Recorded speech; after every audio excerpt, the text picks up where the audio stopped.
Us right now means the world to us.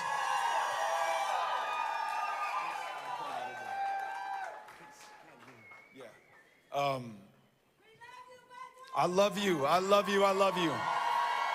I love you. Listen, let me. This may be one of the last times I get to talk in front of you all and talk about this amazing thing that we have all done together over the course of the last year. Some of you over the course of the last 5 years. Some of you who have the misfortune of being married to me over the last 15 years. But we're all together here tonight, and I just want to begin by thanking each and every single one of you. You've been so amazing for us, with us, to us, for the duration of this, and I cannot thank you enough. And I want to begin by thanking my family. My mom, Melissa, I hope is still here. Where are you, Mom?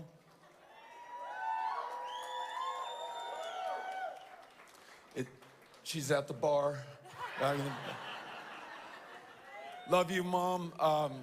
You know, some of you know this, some of you don't, but in addition just to being an extraordinary human being and to being my mom and the mom of Aaron and Charlotte, my two wonderful sisters, and the strongest person I know, we learned that my mom had cancer just months ago, and a pretty aggressive form of cancer at that. And the whole time that we've been campaigning together, and she's been pushing us and supporting us and encouraging us, she's been in the fight of her life, literally, and undergoing chemotherapy and treatments in Houston and then coming back to El Paso. But without fail, the unconditional love and support and the push that you give me day in and day out kept me going throughout this. So, Mom, I love you so much. We're all on your campaign now against this cancer. And my sister Charlotte, my sister Erin, Maximo, Patrick, this entire family, Brooks, Christine, Jimmy, Jane, all the family who came in from out of town, love you all so much. For Amy, who, you know, sometimes folks will say, it was so nice of your wife to give you permission to do this. And those of you who know us and know our family, there was no permission sought. There was no permission granted. This was a decision that you and I made together. And we did this because of the other part of our family. Ulysses and Molly and Henry, they continued to be the impetus for this. We know that at some point or other, we will face their judgment for what we do or what we fail to do at a moment of truth like this one. And we wanted to make sure that we could come through. And when they ask us at some point down the road, what were you up to when all these terrible things were going on in Texas, and when we still had a chance to do something about it? We want them to know that we stood to be counted along with so many other extraordinary, wonderful people who are in this room with us tonight. So I want to thank my family. And those of you who've been part of this campaign, you know this. Amy has been out on her own, doing town hall meetings, conducting rallies, doing interviews on media in Spanish and in English as well, block walking every day, converting people who've never voted a day in their lives. She registered someone who was 83 years old last month, who's voting in the first election of her lifetime. So watch out. Next time you see an O'Rourke on the ballot, it might just be Amy O'Rourke, okay? No? I want to thank all of our friends who are here again, who have supported us back from running for 6th grade class president at Mesita Elementary, Chris Cummings and others, and everyone who's been giving us a push along the way and helping out as we've been in the campaign of our lives. I mean, we've put every ounce of effort, every moment of time that we have into this, and you all know that, and you've been there for us, and you've been there for our kids, and you've been there for counsel and guidance, and even, you know, Mike Waters' spiritual direction, and connecting me to the higher power in our life. And so to my friends who are here, thank you all for your love and your kindness to me. Love you all so much. Now let me just say something about this campaign team. So Nick Rathode, who was our campaign manager, who is, where is Nick? Nick, if you could raise your hand. Also at the bar for understandable purposes right now. Nick Rathode came in and had the courage to take on something that, most people said by the odds is gonna be absolutely impossible. But just like Amy and me, he's thinking about his kids in his home, how he's gonna answer them, how he must come through for them at this moment of truth. And he took the reins of this campaign, brought together a truly extraordinary team that ran an amazing effort in this race. I was just always struck by the professionalism and the effectiveness and the efficiency, where we had to make a virtue of a necessity, given how much more money the other guys had, how much more advantages were held on the other side, how tilted the balance is on this field on which we play right now. And he brought the best of the best together. Too many to name, but in every department, every activity that we had to undertake, I feel so good about the folks who stepped up and answered the call under his direction. And in the truck I was traveling in, and I've been on the road literally, we got in the truck here in El Paso on November 15th, 2021. And we basically stayed on the road, with some exceptions back here in El Paso, every day since then. And in that truck, we had Chris Evans and John Grote, also known as the Hotties in the back, for those of you who follow them on social media. And in the co-pilot seat was Cynthia Cano, who has just an extraordinary person. Every one of those events that we have held across the state with this amazing events team, and there's, again, too many people to name and to count, but we went to where literally nobody else ever goes. We went to the places that everyone goes. We literally went everywhere. And Cynthia and this team set those up, connected us with those people, kept us on time, kept us alive, kept us on the road, got us here to this point. And so, you spend a year with a bunch of people inside the cabin of a truck. And, if you don't kill each other first, you develop a deep love and friendship and gratitude for those who are with you every step of the journey, every mile of the way. So to the team in the truck, I just want to say thank you to Chris, John, Cynthia, and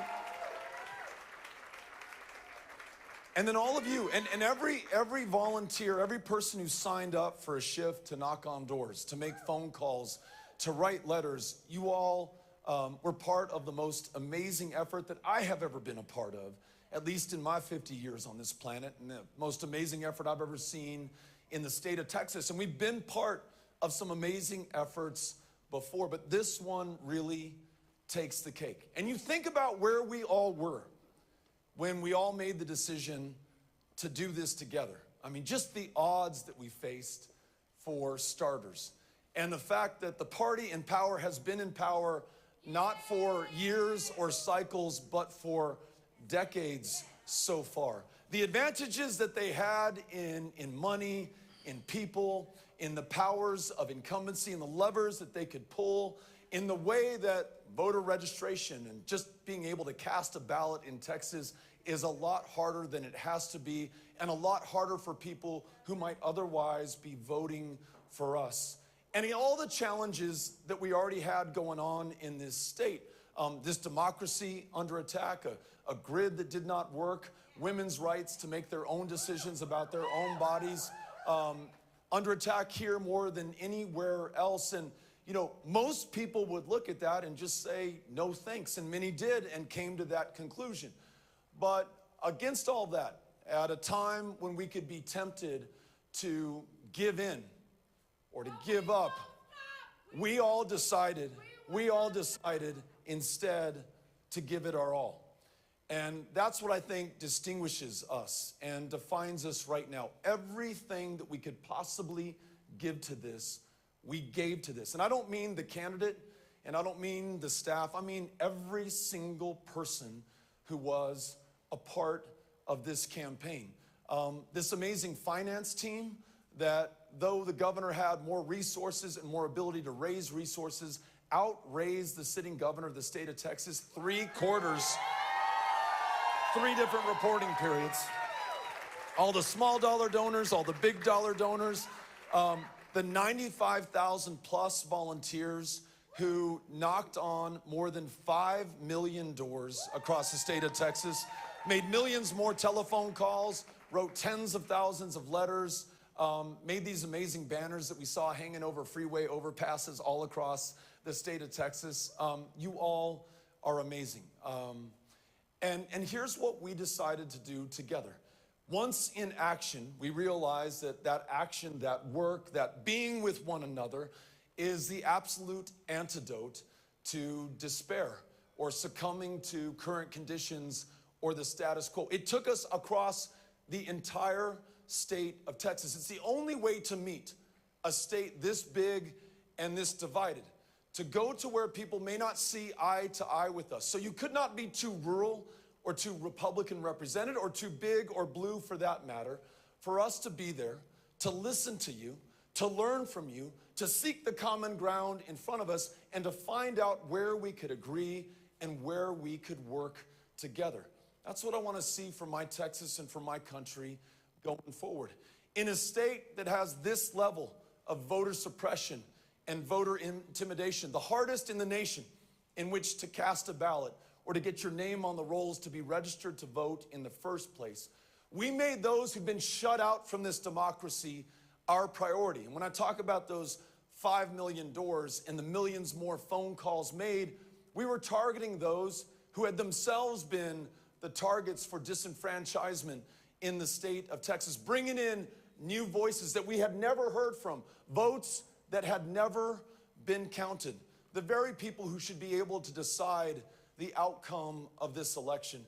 And against a governor in a state where there are no campaign contribution limits, where he started, folks, $50 million ahead the day that we entered this race. This team never gave up. Hundreds of thousands of people gave whatever they could, $5, $25, $50.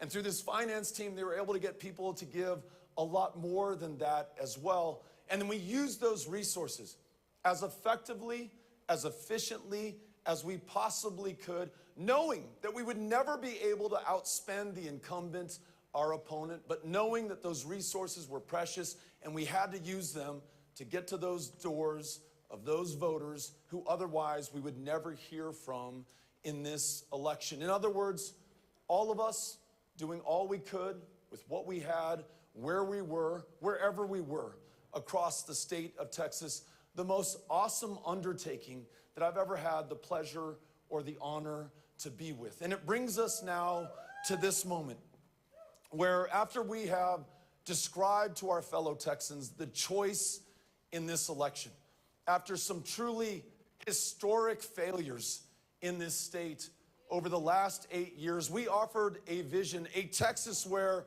every woman makes her own decisions about her own body and her own future and her own health care. A state where children don't have to fear going to school and being gunned down in their classroom and their parents having to identify them by the shoes that they are wearing. Or in those same schools, teachers not having to work 2 or 3 jobs to make ends meet because we treat them with enough respect. We pay them enough so they can focus on that most important job in front of them. A state where we expand Medicaid and folks can afford to see a doctor, go to a mental health provider, fill a prescription, be healthy enough to go to school or to work or to raise their families. A state where we are no longer incarcerating people for possession of a substance that is legal in most of the rest of the country right now. These are things that not just Democrats agreed on, but Republicans, independents, our fellow Texans from across the state. And the best way that I can put all of this in a way that maybe any of us can understand is we just want a state where people are free enough and healthy enough to be able to pursue their potential and rise to fulfill their true promise. A state where we are not defined or divided based on our differences, but find the common interest for the common good right here on the common ground before us. Well, that still is the Texas that I want to live in. That is the dream that I, and I hope all of us, will continue to pursue. I don't know what form that will take. I don't know what my role or yours will be going forward, but I'm in this fight for life. I'm in this with you.